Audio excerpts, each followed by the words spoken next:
கிஷோர் அகாடமியிலிருந்து பேசுகிறேன். இப்போ நம்ம என்ன பார்க்க போகிறோம் அப்படின்னா, பாருங்கள், 2ஆம் இடைப்பருவ தேர்வு 2023 வகுப்பு 12 இதுக்குள்ள பொது தமிழில் உள்ள மாதிரி வினாத்தாள். ஓகேயா? ஏற்கனவே ஆல்ரெடி நம்ம ஒரு வீடியோவில் ஒன் வேர்டு ஃபுல்லாக பார்த்துட்டோம். இப்போ நம்ம பார்க்க போகிறது 2 மார்க் தான். எடுத்துக்கோங்க. பாருங்கள், 2 மார்க்கில் எவையேனும் 4க்கு விடை தருக அப்படின்னு சொல்லியிருக்கிறாங்க. ஆனால் நம்ம இங்கே எல்லாத்துக்குமே என்ன செஞ்சுருக்கோம், ஏழையும் சொல்லி அந்த பக்கத்தையும் சொல்லியிருக்கிறோம்.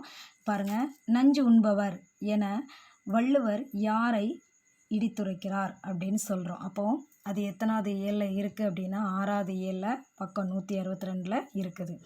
அடுத்தது 11th கொஸ்டினை பாருங்கள். பருவத்தே பயிர் செய், நேர மேலாண்மையோடு பொருத்தி எழுதுக அப்படின்னு சொல்கிறோம். இயல் 7 பக்கம் 183. அதே மாதிரி தான் 12வது கொஸ்டினுக்கு பாருங்கள். அறிவுடைய வேந்தனின் நெறி குறித்து பிசிராந்தையார் கூறுவன யாவை, அதுக்கும் இயலும் கொடுத்து பக்கமும் கொடுத்துருக்கோம். அதே மாதிரி 13வது கொஸ்டினுக்கும் நமக்கு இயலும் கொடுத்து பக்கத்தையும் கொடுத்துட்டோம். 14க்கும் அப்படி தான். சரிங்களா?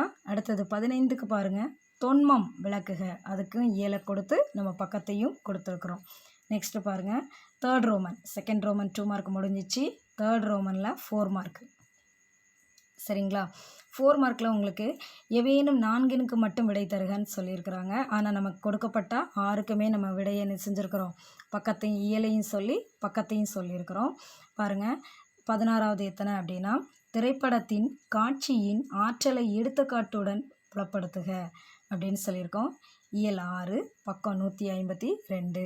அதே மாதிரி தான் 17, 18, 19 பாருங்கள். 19 அதிசய மலரின் பூச்செடி எவ்வாறு முளைத்ததாக தமிழ்நதி கூறுகிறார் அப்படின்னு சொல்லியிருக்கிறோம். அதுவும் இயல் 7 அதே மாதிரி பக்கம் 183. ஓகேயா? அடுத்தது 20க்கும் இயலையும் கொடுத்து பக்கத்தையும் கொடுத்துருக்குறோம். பாருங்கள், அதே மாதிரி 21 அதோட 4 மார்க் முடியுது. 21க்கும் ஏழையும் கொடுத்து பக்கத்தையும் கொடுத்துருக்குறோம். நெக்ஸ்ட்டு பாருங்கள், 4th ரோமன். 4th ரோமன் என்னன்னு பார்த்தீங்கன்னா, ஏதேனும் ஒன்றுக்கு விடை தருக, 6 மதிப்பெண். சரியா? 6 மதிப்பெண் அப்படிங்கிறப்போ நமக்கு என்ன செஞ்சு 3 எண்ணம் கொடுத்துருக்குறாங்க. 1க்கு மட்டும் எழுதுனா போதுமானது. பாருங்கள், அந்த 1க்குமே பார்த்துருவோமா, நமக்கான அங்கே 3க்குமே கொடுத்துருக்குறோம். பாருங்கள், 22 மகா நடிகரை கண்ட பாலச்சந்தரின் மன ஓட்டத்தை நயத்துடன் எழுதுக அப்படின்னு சொல்லியிருக்கோம். இயல் 6 அதே மாதிரி பக்கமும் 153. அடுத்தது 23க்கும் கொடுத்துருக்குறோம். நெக்ஸ்ட்டு 24 கொடுத்துட்டோம். 24 என்னன்னு பார்த்தீங்கன்னா, திருக்குறள் ஒரு வாழ்வியல் இலக்கியம் நிறுவுக அப்படின்னு சொல்லியிருக்கோம். அதுக்கும் கொடுத்துட்டோம்.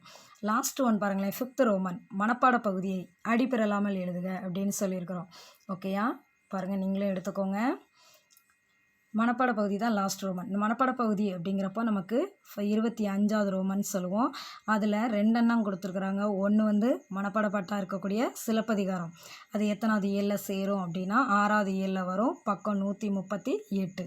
அடுத்தது 2வது பாருங்கள், திருக்குறள். எப்போதுமே ஒரு மனப்பாட பாட்டும் கொடுத்து திருக்குறள் கொடுப்பாங்க. திருக்குறள் கொடுக்குறப்ப எப்படி கொடுப்பாங்க, ஒன்று ஆரம்பிக்கிற குறளாக கொடுப்பாங்க, இல்லைன்னா முடிவுடைய குறளாக கொடுப்பாங்க. நமக்கு இங்கே என்ன கொடுத்துருக்காங்க, உடைத்து என முடிவடையும் குறள் அப்படின்னு சொல்லியிருக்கிறாங்க. அதுவும் இயல் 6வது ஏழிலே கொடுத்துட்டாங்க, பக்கம் 158. ஓகேயா? நன்றி.